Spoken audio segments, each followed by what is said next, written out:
a slogan in the brewery, think globally, drink locally, and that was one of our great salesmen, Bill Prybe, came up with that a long time ago.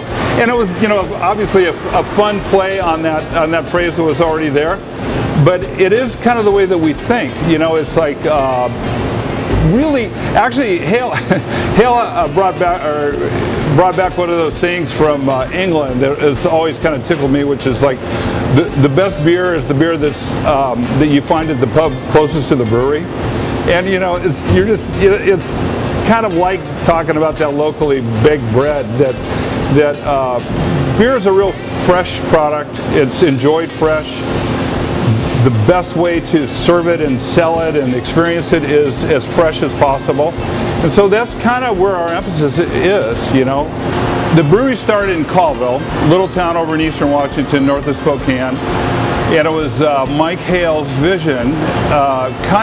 It was really sort of a one-man vision for himself. He actually he's sort of been on record as saying he didn't like beer in college or as a very young man, but then he had the opportunity to travel to Europe and taste European beers and see the, you know, old world craftiness of English beers in particular. And he had an opportunity to do a sabbatical over there for like 6 months, and he picked a lot of the small regional brewers' brains about, you know, what's this beer all about and how do you make it. And he had been a home brewer prior to that, and so he brought that knowledge back to Colville with the notion of like he's going to start a little brewery.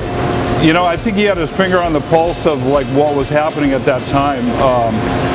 You know, Anchor Steam had been around for a while, quite a while, but really nobody after that. And then all of a sudden there was Sierra Nevada, and then the Red Hook, and Mike was already thinking about it. So it was kind of an idea. He talked some friends in Colville to help back him in a financial way, and he did all the sweat equity, hard labor, and he actually had a little bit of help, but mostly he was really kind of a one-man deal.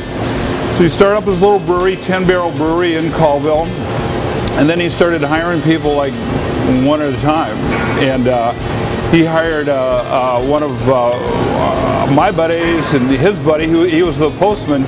He talked him out of his good, secure postal job into being a craft brewer. And it went like that after that, you know. I got hired in '85, and then we hired one of Mike's kind of a nephew, cousin guy, and we just kept adding sort of one person at a time, and then a couple people, and the